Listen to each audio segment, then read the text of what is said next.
Hi, my name is Chris Gibbons. I'm going to be your instructor for this course, HCA 110 Essentials of Personal Finance for Healthcare Professionals. And again, welcome to this course. I'm very excited about the next 16 weeks as we learn the ins and outs of personal finance. And as you are going through your educational experience here at Mercy College, many of you are in different programs and will be entering a very fulfilling professional career in healthcare when you're done. And you want to be able to manage all that income that you're going to be making over your lifetime and be able to manage some of those processes right now while you're in school. And we're going to learn all about that over the next 16 weeks. Again, the focus of this class will be on basic personal finance concepts, really the essentials that folks need to have, and really to get you thinking about those as somewhat a lifetime habit. And that's what you need to do. The old story is that most people spend more time planning their vacation than they do planning their retirement or any other major life event. And unfortunately, that is kind of true. We sort of leave these things as a haphazard second thought until it becomes a looming presence in our life, and then we actually have to think about it.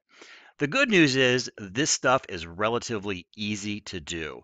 I was a financial advisor for many years. I was a Series 7 stockbroker, and I found it very intriguing when I sat with clients. And the advice that I gave them was really very fundamental. And what energized me when dealing with clients is really educating them about the process so they can take ownership in that. And for most individuals, I would say for about 90% of us in our own financial situations, you can definitely take charge of it. Now, there are some individuals out there who may have some very complicated situations and they need to bring in some extra help in there on a consistent basis. And you too may need to bring in some extra help every now and then. But the key point is that you can master these concepts. They are relatively easy. And then you can spend a little bit of time throughout the rest of your life just really not being afraid of them. And that's really the key, not being afraid of these concepts. You definitely can master your own financial future. And we're going to learn that over the next 16 weeks. Now, this course is only 1 credit hour by design. I designed it to be a pretty light experience for you. And the fact that we're stretching this out over 16 weeks, it should be very, very manageable for you. So we'll be doing a little bit every week through the 16 weeks. All right. So what I like to do in this video is also go through the syllabus and just highlight a couple of key points in that as you're getting started in the course. All right, so let's take a look at the syllabus. We'll move my picture up to the corner here. One of the things, my contact information, as you probably are all used to syllabi here at Mercy College, my contact information is up here, email and my office number. I do prefer, my preferred mode of contact and talking to you is through text message. I find I can be much more responsive and quicker. It kind of email folks get lost. I get so many emails every day, about 110, 120 emails. Sometimes it is impossible for me to get through all of them. But with text messaging, I do like that, and I'm able to get back to you usually within minutes, if not, within a few hours, depending on when you message me. So you're going to get the quickest response possible from me through text message. I will be putting my cell phone number in the course, so stay tuned for that. But I am going to give it to you right now. So take note of this. Go ahead, write it down, plug it in your phone if you want to. But here it is. It's area code 419 344 7919. Again, area code 419 344 7919. You will want to, again, write that down and text me if you have any questions. Now, if it is a long, detailed question, or maybe we're dealing something with a little bit of sensitive nature about it, we probably will want to switch to email. It's better for those kind of long form conversations. But if it's quick questions, do that. Also, speaking about contact and just communication in general, if you have any issues through the course or something comes up in the course, you keep in contact with me. Let me know. For example, If you're going to be late on an assignment, let me know. I'm more than happy to accept late work as long as students are communicating with me and I know that it's not going to be maybe in the Dropbox. Now, this being a 1 credit hour class, relatively easy, probably not going to be a lot of late work in this course. But I know that many of you are working, you're going to school, you're in other programs, you might be doing clinical rotations, you're doing all kinds of things, plus maybe family concerns as well. You're very, very busy. And I know things can happen. You can be called in for a double shift at work. You could have a breakdown on your car or whatnot that can just throw your plans to the wind. So just let me know. Again, if you need anything, I'm usually more than happy to grant an extension as long as I'm kind of kept in the loop there. So, all right, so there we go. That's a little bit about contact. Again, over communicate to me if in doubt. All right. There's my information on there. Contact information. 1 credit hour, as I already mentioned, for this course, right up in here. There's our essential add drop dates. Of course, hopefully none of you are going to drop this wonderful course. So hopefully you're not going to look at that. But if something should happen, please take note of the withdraw dates in here should you need to do that. Course objectives. I'll read through this really quickly. Of course, you can too. But the things that we want to learn by the end of this course. There may not be mastery, but there will be definitely a solid foundation for you going forward. And that first one is to prepare a personal budget. We're going to be talking that. That's going to be a narrative throughout the course, that personal budget. It's something that I do. And quite frankly, it's something that I struggle with. So know that it's okay to struggle with these concepts. You're not going to master them. You know, there's going to be ebbs and flows. But as long as you keep pointing in that direction, as long as you have that budget to go to, so you know when you're not making, your own personal budget, you know when you're making those choices in life that hey, this is going to kill my budget if I buy this. That brings a level of consciousness to your decisions in life. That makes all the difference in the world. Doesn't mean you're not going to make mistakes. And I'm going to tell you about my biggest mistake coming up in the course, my biggest financial mistake coming up in the course, because I've made some doozies. But we absolutely just keep pointing in that direction. Hopefully, we get it. We make less errors than we do errors. That's really the key to life. So, being about 51% right most of the time keeps you on a positive trajectory. All right, so we're going to learn about budgeting. We're going to learn about basic investment vehicles and retirement options, retirement plans. We're going to take the mystery out of 401ks, 403bs, all of that. You guys are going to know what that is by the end of this course. We're going to describe loan and credit fundamentals. Huge. Some debt is good. Most debt is bad. But we're going to talk about some of the debt, how to manage that debt. You probably got some of that bad debt right now. We're going to talk about that as well. And again, we'll talk about the good debt, in my opinion, as well throughout the course.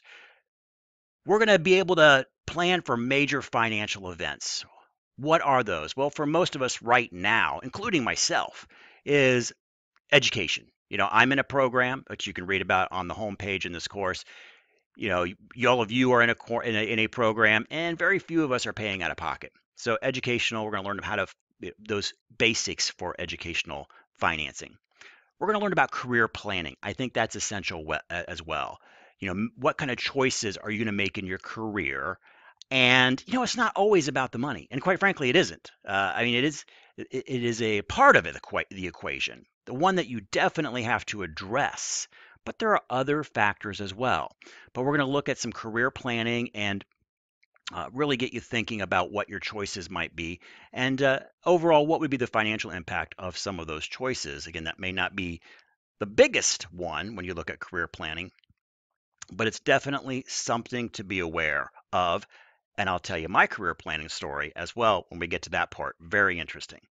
And then we're going to talk about home ownership. Huge. Now, my guess is many of you may not be homeowners at this point, but we're going to talk about how to start thinking about home ownership and, basically what is a mortgage? How do mortgages work? What kind of mortgage should I have? What happens if I make a principal payment? We're going to talk about all of that in the course. Then we're also going to talk about insurance, the value of personal and even professional insurance, your professional liability insurance. You are most likely going through a healthcare program here at Mercy College. You might be in nursing, might be in radiologic technology. You might be becoming a healthcare administrator, a paramedic, an EMT, all kinds of things. Now, should you have protection for yourself? Something to think about. We'll talk about that. Of course, we're also going to talk about property, casualty, and health insurance, so you know some of the basics with that as well. Then we're also going to talk about the idea, the importance of that cohesive financial plan. Having that plan, knowing the plan's not going to be written in stone, but just having it on a piece of paper, pointing some of your decisions in the right direction when you have those decision points. Think of it like a constitution. You kind of points you in the right direction when those challenges, those questions come up. Geez, should I buy the PlayStation 4 now or should I buy it later? Or things, questions of that nature. Again, having that cohesive financial plan. When should I start saving for retirement? I'll give you the answer to that one right now. Now, even $10 a month, if you can do it, now is the time to save for retirement. But we're gonna talk about having a cohesive financial plan. All right, so there we go. Those are pretty much all of the basics that we're going to cover. Lastly, or a couple things real quickly, not quite lastly here, required book. So hopefully all of you have that book, the index card, Why Personal Finance Doesn't Have to Be Complicated. This book is a very easy read. I hope you find it enjoyable. I found it enjoyable. It really condenses down to the fundamentals. And again, I was sitting with clients, I had all of this education about financial planning, and I always thought this too, that really the principles we're talking about are so simple. One individual said, "Yeah, they are simple," and actually wrote it on an index card. And I thought that was phenomenal because really you can write all of these basic concepts on an index card. So you will have that, hopefully, that textbook now. It's relatively cheap. If you haven't got it, purchased it yet, please do so immediately. If you are having any difficulties with that textbook, let me know getting hold of it. I checked on Amazon just a few days ago and it was available, I think, for about $10. Hey, so there you go. Probably the cheapest textbook you're going to buy here at Mercy College. So you can thank me for that. But about $10. So let me know if you do not have the textbook and having difficulties. I can probably provide PDF readings for the first couple of modules, which we are allowed to do by copyright law. Anything beyond that, I start getting into some legal troubles. But let me know if you do need a PDF of the readings of the textbook. We do have a reading assignment in the very first module. There's no optional text in here. And our necessary technology, really, you don't need any for this course. We're not going to do any presentations of that nature in the course. You just need to have the PowerPoint, Word, Excel, and really just Word in this case. We're not going to do any Excel work, so that won't be necessary, so no spreadsheets. I will introduce some very basic financial calculators into the course. Don't worry, no reason to go out to buy them. I'm going to bring in some websites I really like. Very, very comfortable websites to use. I want to expose you to that, be able to do some basic financial calculations. I'm not even going to say this is math oriented. We're just really going to go concept oriented in here. So stay tuned for that. But really, all you'll need for this course is Microsoft Word. Please submit all of your assignments that are required that we'll be doing in the course through Microsoft Word. We will be also doing something called concept maps, which I'll talk about in a second, but you'll be able to use really anything that you want with that, including Microsoft Word. There are some great websites for that, but totally up to you. All right, so that's that. Remember to check into your course every week, okay? Because we will have assignments to do every week in the course. Please check in a couple of times, even though this is a very slow course because we're 1 credit hour stretched over a full semester. It's going to be pretty painless for you, but do stay current in the course. Check in a couple of times for the course. Again, we will have some discussions in here. All right, let's talk about what we're doing. All right, I've kind of alluded to some of that. So we're going to have 6 discussions in the course, so those will be spread out throughout the course. Not one every module, but about one every other module. So you'll want to be engaged with that. With our discussions, we are going to have you make your main post on a Thursday, so make sure that's up by Thursday. Can be up earlier if you want. and then make sure that you're putting those peer responses to two other students. So you'll read two other students, their main post, and you'll make a meaningful comment. Now, throughout this course, I'm not going to require you to do APA really for anything in this course, so you don't have to follow those criteria that you may have had to do in other courses. But please make sure that you are composing meaningful posts. Really talk to us in those posts when we're having a discussion in there, and talk to your fellow students. We all kind of know when folks are checking in and out, and you just say great post and you leave it at that. Please put some meaningful feedback. That's going to really enrich the course experience and ensure that you get the full 25 points for those discussions. Quizzes. We are going to have a weekly quiz in there, so you'll have to check in to do that. Quizzes will be relatively small. We're probably looking at about 10 questions a week, and they will be primarily focused from the reading and or any videos or lectures you may have. So really anything in the lecture and presentation area is going to be fair game for the quizzes. Again, we'll have 15 quizzes at 30 points each for that. Really just check in, making sure you're getting the concepts down that we've talked about for the week.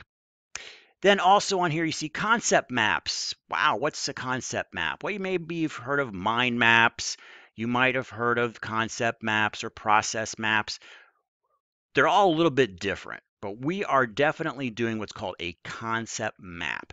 And I think you're going to have fun with this project. I love making these myself. When I'm learning something new, way back when, before we called them concept maps, I was doing these things. Basically, taking the thoughts of a subject and kind of kind of putting them together in nodes, okay, in pods. And that's basically what a concept map is, how these ideas, what makes up the ideas, and then how the ideas might interrelate with other nodes of information. And you're just simply going to do this on a single page. Again, I think you'll really have fun with this, so bear with me on that. I'm going to present some web-based applications that you might want to use that are free. Again, Microsoft Word can do it too, so really up to you. And there's some wonderful iOS apps. There might be some Android apps. I haven't played for Android for a while, but I'm sure they're out there that you can make your concept maps into. That'll be a single page assignment. We're going to have 6 of those, and those will be due basically every other module when we have a kind of a sort of a stopping point on a topic, and then you'll present that concept map on that topic. We're going to have a progress journal. I'm going to check in with you a couple times throughout the course. A little journaling project, relatively easy to do, and it's a good way for us to communicate and make sure we're just kind of doing a check-in on the course and everything's kind of okay with you at that point. And then at the end, we're going to have a single final exam. Final exam is going to be a little bit different.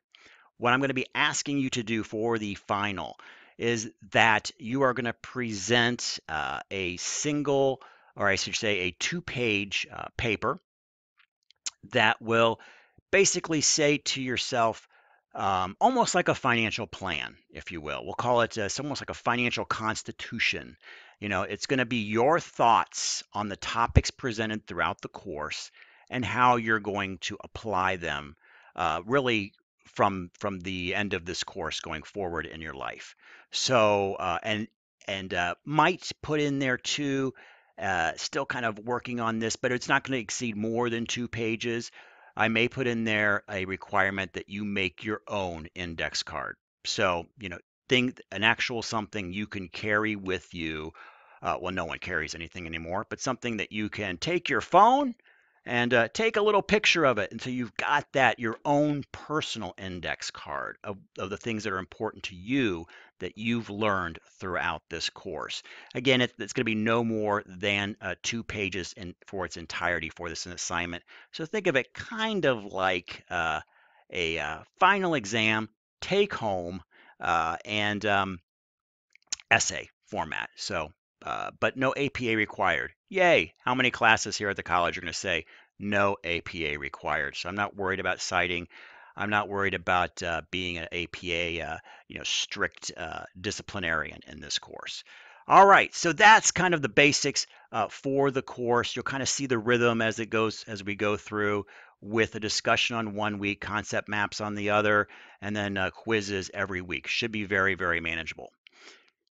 Now, one more thing in closing, and that is time for this course. How long should a single credit hour course take me?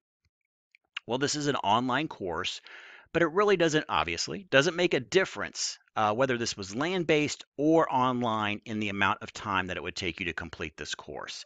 So I tell students really, for a 1 credit hour course, you're really going to want to plan on kind of being active within the course for about an hour a week. Checking in with those discussions, watching your videos. That might include some of your reading. Reading will be light, won't be too bad. Again, the book is very, very easy to read. Um, there will be some supplemental reading in some of the modules, so I'll have some PDFs out there. We will probably go out to a couple of websites and read some articles there. So really incorporating all of that, plan on about an hour a week, okay? And then there's the homework or study part of a course, and it's usually a multiple of two, so or more. But I would say for this course, it really shouldn't be any more than that. So that would be about 2 hours of kind of the homework component that you might be doing for the week. So in total, what does that mean? About 3 hours a week. I think you'll be just fine with the course. So that's not too bad. Over the next 15 weeks, about 3 hours of kind of work in the course, outside of the course, you should be fine. Now, that obviously can change a little bit depending on your own time management style. Let's say you wait, and we'll talk about that 2-page final as we get closer to it. But if you wait until finals week to do it, well, you probably might be taking a little bit more than 2 hours that week. But if you plan a little bit, do a little bit towards as we get towards the end of the class, you could probably have that thing completely done by week 16. So again, time management is critical in your own personal style on how you do this. All right. So that concludes my introduction for this course. I'm very excited. This is the first time we've run a personal finance course here at Mercy College. I have been wanting to do this for years. It is a essential, I think, part of anybody's education. For a lifetime. So really excited about this. And I'm looking for your input on this course too. Being the first run of the course, there might be some areas we can improve on that I can improve on as the instructor. And I do want to know about that. Again, I'll be checking in with you as far as any kind of topics that you may want to hear that or learn about that maybe we haven't planned on covering. So I'll be taking your temperature on that as the class unfolds. All right, that concludes our welcome to Finance HCA 110. And as always, thanks for watching.